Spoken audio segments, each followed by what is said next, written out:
Au nom du Père et du Fils et du Saint-Esprit. Amen. La paix de Jésus soit dans votre maison, sa paix et sa joie. Alléluia. J'espère que vous allez bien, que vous êtes dans la paix et la joie de Jésus. Bonne fête de l'Assomption, qui n'est pas la fête de l'Ascension et l'Ascension de Jésus, que nous fêtons au printemps.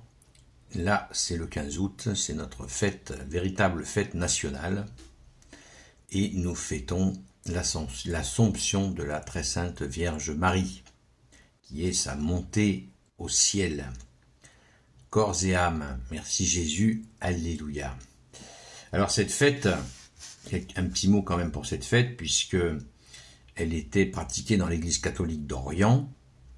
Elle n'était pas présente, cette fête, en Occident. Et elle a été donc instituée par l'empereur romain d'Orient, Maurice, en 582. C'est le pape Théodore, donc entre 642 et 649, originaire de Constantinople, qui va l'amener en Occident. Ensuite, elle est inscrite définitivement à l'ensemble de l'Empire franc, au concile de Mayence en 813. Vous voyez, c'était la fête de la Dormition dans l'Église catholique d'Orient. Merci Jésus, alléluia. C'est une pratique très très ancienne. Ce sont des validations qui sont venues après. Il y a eu cette extension, mais c'était une pratique courante dans l'Église catholique d'Orient. Alléluia, merci Jésus. Que ta parole, ô Jésus, rentre dans mon esprit, que ma bouche proclame ta parole et que mon cœur l'accueille. Amen.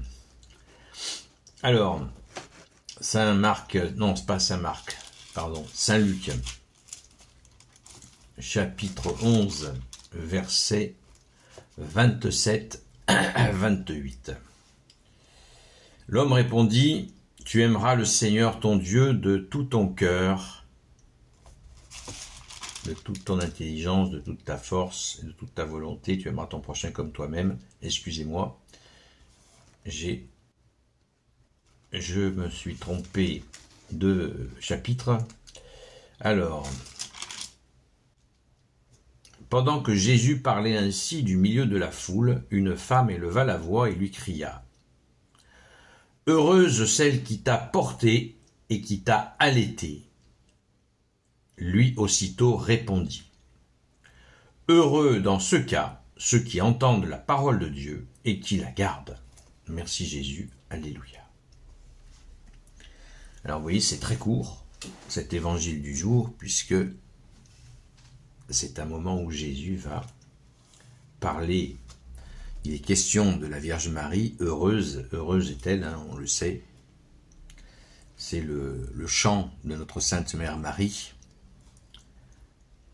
le fameux Magnificat.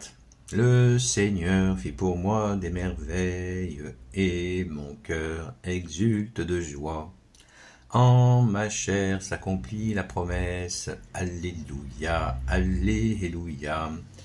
Et là, la Vierge Marie monte au ciel. Elle monte au ciel, c'est son Assomption.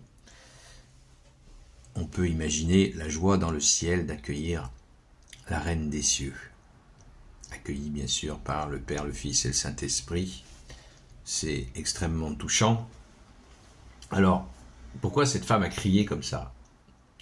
Pendant que Jésus parlait ainsi du milieu de la foule, une femme éleva la voix et lui cria « Heureuse celle qui t'a porté et qui t'a allaité. » Et on sait que c'est une grande allégresse qu'a vécu notre Sainte Mère Marie, mais on connaît la suite. Le vieux Siméon lui a annoncé, un glaive lui traverserait le cœur. Et elle a énormément souffert aussi, et elle s'est tenue debout. Elle s'est tenue debout, on le sait, y compris au pied de la croix. Il y avait aussi notre sainte patronne, Sainte Marie-Madeleine, ne l'oublions pas. L'apôtre Saint Jean et Marie Cléophas. Merci Jésus d'être offert pour nous.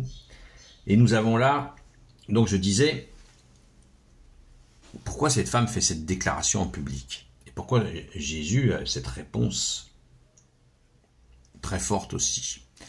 Ben, dans une foule comme ça, quand une personne s'exclame, soit c'est une intention qui est pure, soit c'est quelqu'un qui se fait mousser, en déclarant en public, wow,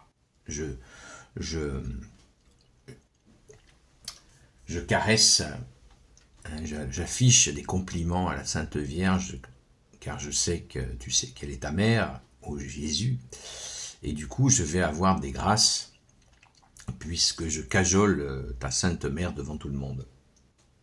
Je pense que c'est peut-être cette option-là, ou c'est peut-être quelqu'un qui a fait une exclamation tout à fait avec une pureté. Et Jésus lui répond aussitôt, nous dit-on, lui aussitôt répondit, heureux dans ce cas ceux qui entendent la parole de Dieu et qui la gardent. Pourquoi cette réponse, on pourrait même peut-être qualifier cette réponse de raide. Non, il n'y a pas de raideur là-dedans. Il y a, si cette femme a une intention un peu douteuse de se faire mousser devant tout le monde, eh bien, Jésus le recadre cela. Et c'est très important. Dans ce cas, heureux dans ce cas, ceux qui entendent la parole de Dieu et qui la gardent. Garder la parole de Dieu, c'est la mettre en pratique. Hein. Qu'on soit bien d'accord sur cette phrase.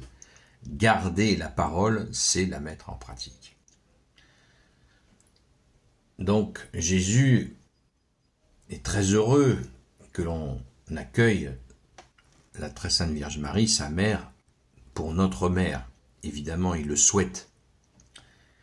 Et la Vierge Marie elle-même souhaite ce que vient de dire Jésus, que nous gardions sa parole. À chaque apparition de la Vierge Marie, et il y en a eu des dizaines, la Vierge Marie nous invite à nous convertir, à rejoindre son Fils, donc à garder sa parole. Vous voyez, il y a des gens qui disent qu'on met sur un piédestal la Vierge Marie. Pas du tout. On l'honore, on la respecte, on l'aime, on la considère comme notre mère. Elle intercède pour nous, nous la prions pour qu'elle intercède pour nous, mais on ne fait pas de confusion. Elle nous aide justement à nous approcher de Jésus. Nous pouvons bien sûr dialoguer directement avec Jésus. Nous pouvons aussi demander l'intercession de notre Sainte Mère. Il n'y a pas d'opposition à cela, évidemment. Mais le principe fondamental, c'est de garder la parole, la mettre en pratique. On peut relire la parabole de celui qui construit sur le sable et celui qui construit sur le roc. Le rocher que tu es, Jésus, c'est sur toi que nous construisons notre vie et ainsi nous ne craignons pas la tempête. Merci Jésus, merci à notre Sainte Mère. Alléluia. Gloire au Père, au Fils et au Saint-Esprit, maintenant et toujours et pour l'éternité. Amen. Ô Jésus, toi qui peux tout et qui portes tout, je te confie toutes celles et ceux qui regarderont cette vidéo, ainsi que leurs proches, selon ta seule volonté, ô Jésus. Sainte Marie, Reine des cieux, toi l'Immaculée Conception, toi qui écrases le serpent, toi qui as la lune sous tes pas, toi notre Mère, Notre-Dame. Saint Joseph, toi le juste et le saint, toi le sage, toi la terreur des démons, toi le saint gardien de la Sainte Église catholique apostolique. Sainte Marie-Madeleine, notre chère Sainte Patronne, et vous tous les saints et saintes amis de Jésus. Saint Michel Archange, Saint Gabriel Archange, Saint Raphaël Archange, et vous tous les anges qui te servent, ô Jésus, je vous confie toutes celles et ceux qui regarderont cette vidéo, ainsi que leurs proches, selon ta seule volonté, ô Jésus. La paix de Jésus soit dans votre maison. À ce soir, 20h sur la chaîne Seul Jésus Sauve sur TikTok. Bonne fête de la Sainte Assomption de la Vierge Marie. À très vite.